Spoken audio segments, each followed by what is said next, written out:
Okay, in these videos I want to go through some of the homework to make some videos of the homework assignments. The first one is in Chapter 5 and Section 1. And we're looking at the odd problems here. What we want to do is find the derivative of these functions. Well, this section is all about the natural log and the derivative of the natural log. And recall that the derivative of the natural log is fairly straightforward. The derivative of the natural log is just 1 over x.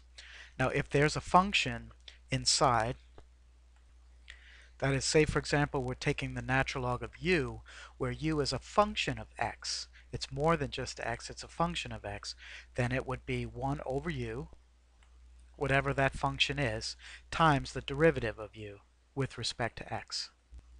Okay, and so that's really all there is to it. So we should be able to breeze through these.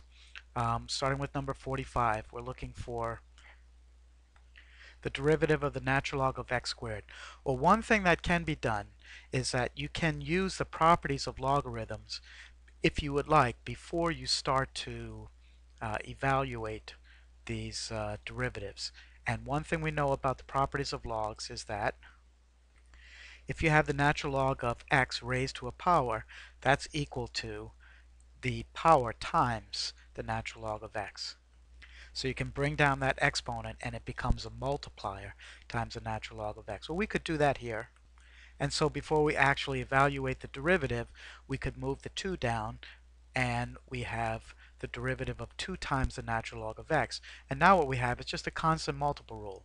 Remember, the constant multiple rule says a constant multiple, the derivative of a constant times a function is equal to the constant times the derivative of the function.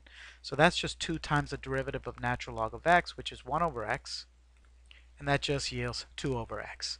Now if we had done this the other way, as a chain rule, then it would be like the natural log of u, where u is a function of x. The function here would be x squared.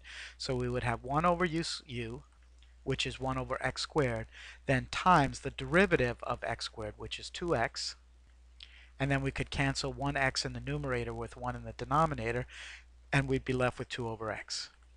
So whether you treat it first applying properties of logs to move that exponent down, or you treat that as a function composition, you're going to come up with the same answer. Okay, the next problem is a little bit different. Notice the difference between having the natural log of x squared and the quantity, natural log of x quantity raised to the 4th power. So we can't use that same principle of bringing down the exponent here. If we would write this the way we write trigonometric functions, you might write it the way that you see that I've written it there, with its ln of x quantity raised to the 4th power. And so here we have a function composition. We have the outside function, which is something to the 4th power, and the inside function, which is the natural log of x. So the first thing that we have to do, this is going to be a chain rule. We're going to take the derivative of the outside, leave the inside alone. And so the first step is we bring down the exponent. This is bringing down the exponent in a different way. We're not bringing down the exponent by the properties of logs. Now we're bringing down the exponent by the power rule of differentiation.